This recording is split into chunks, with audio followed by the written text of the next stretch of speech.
பிரியமானவர்களே, உங்கள் யாவருக்கும் ஆண்டவராகிய இயேசு கிறிஸ்துவின் நாமத்தினாலே காலை வணக்கத்தையும் வாழ்த்துதலையும் தெரிவித்துக் கொள்கிறேன். கர்த்தருடைய கிருபை நம் அனைவரோடு கூட இருப்பதாக. இந்த நாளின் காலை வேளையிலும் கர்த்தர் நமக்கு தருகிற வேத வார்த்தை சங்கீதங்களின் புஸ்தகம் 89வது சங்கீதம் 1வது வசனம் இவ்விதமாய் சொல்லுகிறது: கர்த்தரின் கிருபைகளை என்னென்றைக்கும் பாடுவேன், உமது உண்மையை தலைமுறை தலைமுறையாக என் வாயினால் அறிவிப்பேன் என்று சொல்லி வேதம் கூறுகிறது. ஆம், எனக்கு அருமையானவர்களே, இந்த நாளின் காலை வேளையிலே நான் உங்களோடு கூட விதமாய் பேச விரும்புகிறேன். கர்த்தரின் கிருபைகளை என்றென்றைக்கும் பாடுவேன். என்னை கேட்டுக்கொண்டிருக்கிற என் அன்பு தேவனுடைய திருச்சபையே, என்னை கேட்டுக்கொண்டிருக்கிற என் அன்பு தேவனுடைய பிள்ளைகளே, ஆண்டவர் நம்மை ஒவ்வொரு நாளும் நடத்துகிற கர்த்தர். அவருடைய கிருபை அளவில்லாததாயிருக்கிறது. இந்த கிருபை தான் நம்மை தாங்குகிறது.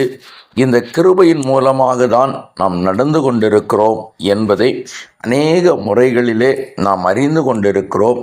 அநேக சூழ்நிலைகள் நமக்கு தெரியப்படுத்துகிறதை நம்மால் பார்க்க முடிகிறது. என்னை கேட்டுக்கொண்டிருக்கிற என் அன்பு தேவனுடைய பிள்ளைகளே, அப்படியானால் இந்த கிருபை என்ன செய்கிறதாம்? சங்கீதக்காரன் வாசிக்கிற இல்லாவிட்டால் அவன் படிக்கிற அந்த சங்கீதத்திலே அவன் விதமாய் சொல்லுகிறான், தெரிந்து கொள்ளப்பட்டவரோடு கூட உடன்படிக்கை பண்ணுகிற ஒரு கிருபை என்று சொல்லி அவன் சொல்லுகிறான்.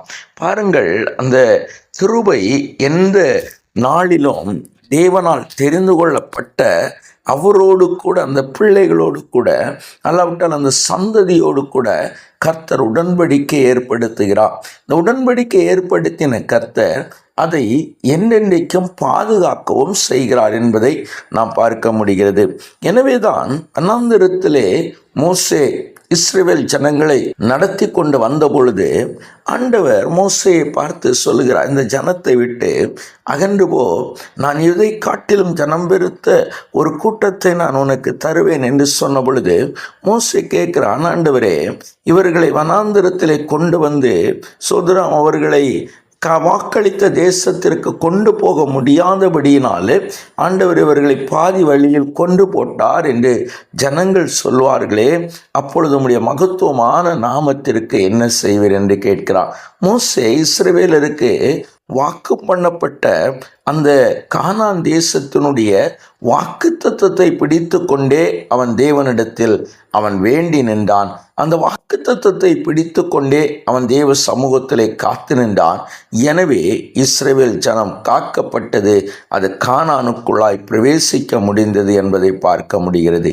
என்னை கேட்டுக்கொண்டிருக்கிற என் அன்பு தேவ திருச்சபையே, இன்றைக்கும் அந்த கிருபை நம்மை பாதுகாக்கிறதாய், இன்றைக்கும் அந்த கிருபை நம்மோடு கூட இருக்கிறதாய், இன்றைக்கும் அந்த கிருபை நம்மை வழிநடத்துகிறதாய் இருக்கிறதை நாம் ஒவ்வொரு நாளும், ஒவ்வொரு நேரமும், ஒவ்வொரு சூழ்நிலையிலும் நாம் அறிந்து கொண்டிருக்கிறதை பார்க்கிறோம். எனவே இந்த நாள் கர்த்தர் தம்முடைய கிருபைகளை தருகிறதை குறித்து பாடுகிற நாளாய், தேவனுடைய கிருபைகளை குறித்து சந்தோஷிக்கிற நாளாய், தேவனுடைய கிருபைகளை குறித்து மேன்மை பாராட்டுகிற நாளாய் இந்த நாளை நாம் மாற்றுவோம் என்று சொன்னால் நிச்சயமாய் அவர் நம்மை ஆசீர்வதிப்பார்.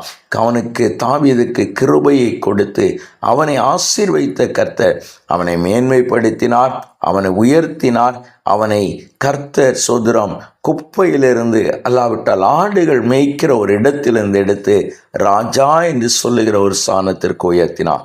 அந்த கிருபை இன்றைக்கு நமக்கும் உரியது. எனவே அதை பெற்றுக்கொள்ளும்படியாய் கண்களை மூடி ஜெபிக்கலாமா? எங்களை நேசிக்கிற நல்ல தகப்பனே, ஆசீர்வதிக்கப்பட்ட நன்மை நல்ல வேளைக்காய் நாங்களும் நன்றியோடு துதிக்கிறோம். நீர் எங்கள் தெய்வம் அப்பா, எங்களை நேசிக்கிறவர் ஆண்டவரே, எங்களை நடத்துகிற ஆவியானவர் அந்த நல்ல கிருபைகளுக்காய் உமக்கன்றி இப்பொழுதும் என் ஆண்டவர் எங்களோடு கூட வருவீராக. எங்கள் தேவ கிருபை எங்களை சூழ்ந்து கொள்ளட்டும்.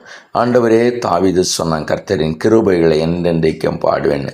நாங்களும் ஆண்டவர் உம்முடைய கிருபைகளை பாடி, உம்முடைய கிருபைகளினாலே மகிழ்ந்து, உம்முடைய கிருபைகளினாலே ஆண்டவரை உம்மை துதிக்கிற கிருபையை கர்த்தர் எங்களுக்கு தந்தருள வேண்டும் என்று நாங்கள் ஜெபிக்கிறோம். உம்மை நன்றியோடு துதிக்கிறோம். இதுவரை நடத்தின தெய்வம், இதுவரை பாதுகாத்த கர்த்தர், இனியும் ஆண்டவரே நீர் எங்களை பாதுகாத்து கொள்ள வேண்டும் என்று ஜெபிக்கிறோம். கூட இருந்த ஆசீர்வதியும் நன்மைகளையும் கிருபைகளையும் தாரும். இயேசுவின் நாமத்தில் ஜெபிக்கிறோம் எங்கள் ஜீவனில் நல்ல பிதாவே.